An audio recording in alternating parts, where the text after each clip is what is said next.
लोकशाहीचा बुलंद आवाज, रिपब्लिकन वार्ता, महाराष्ट्र। डोंगरी भागाचे सर्वेक्षण करून डोंगरी भाग म्हणून जाहीर करावा, या मागणीसाठी डोंगरी जनपरिषदेच्या साखळी उपोषण। बातमी गंगाखेड। परभणीच्या गंगाखेड तालुक्यातील 70% भाग हा डोंगरी भाग असून या भागाचे शासनाने सर्वेक्षण करून डोंगरी भाग म्हणून जाहीर करावा, या मागणीसाठी डोंगरी जनपरिषदेच्या वतीने दिनांक 23 जानेवारी रोजी बेमुदत साखळी उपोषण तहसील कार्यालयासमोर सुरू केले आहे। गंगाखेड तालुक्यातील 70% भाग हा डोंगरी भाग आहे। डोंगरी भाग असतानाही शासनाने हा भाग डोंगरी भाग म्हणून जाहीर केला नाही, यामुळे डोंगरी भागातील जनतेला विविध योजनेच्या लाभांपासून वंचित राहावे लागत आहे। तसेच विद्यार्थ्यांना शैक्षणिक आरक्षणापासून वंचित राहावे लागत आहे। डोंगरी जनपरिषदेच्या वतीने वेळोवेळी निवेदने, आंदोलन करूनही शासनाने या मागणीकडे दुर्लक्ष केले। डोंगरी भाग जाहीर होईपर्यंत एक गाव एक साखळी उपोषण डोंगरी जनपरिषदेमार्फत सुरू केले। हे साखळी उपोषण तहसील कार्यालयासमोर होत आहे।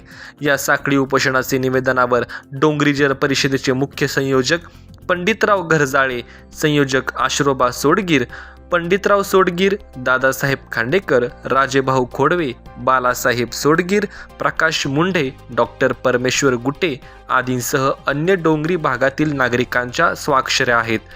डॉक्टर परमेश्वर गुटे, राज्य उपाध्यक्ष डोंगरी विकास परिषद। आज आम्ही डोंगरी विकास मंचच्या डोंगरी विकास परिषदेच्या पहिल्या टप्प्यातील आंदोलनाला सुरुवात केलेली आहे। हे आंदोलन 2 टप्प्यात करणार आहोत। 1988 साली 22 जिल्ह्यामध्ये डोंगरी गावे जाहीर झाली, परंतु त्यामध्ये परभणी, हिंगोली हे जिल्हे वगळले गेलेले आणि खरोखर आमच्या गंगाखेड तालुक्यामध्ये अर्धे गावं हे डोंगरी भागात येतात आणि ते वगळल्या गेल्यामुळे डोंगरी भागासाठी जो शासनाचा निधी यायचा तो निधी येत नाही। हजारो करोडो अब्जावधी रुपये आतापर्यंत नुकसान झालेलं आहे ह्या डोंगरी भागाच्या, कारण तो निधी आलेला नाही। तर तो निधी यावा, सगळ्या डोंगरी भागाच्या सवलती मिळाल्या, एवढ्यासाठी हे आंदोलन आहे। आणि हे आंदोलन सध्या फक्त प्रशासकीय पातळीवर आहे, प्रशासनाला जागा करण्यासाठी, प्रशासनाला विनंती करण्यासाठी की प्रशासनानं, कलेक्टर साहेबांनी, तहसीलदार साहेबांनी डोंगरी भाग हे तालुक्यामध्ये किती डोंगरी भागामध्ये गाव आहे, किती गावाला डोंगर आहे, याचा फक्त समिती नेमून सर्वे करावा आणि सर्वे करून तसा अहवाल शासनाला द्यावा, एवढ्यासाठीच हे टप्पा आहे।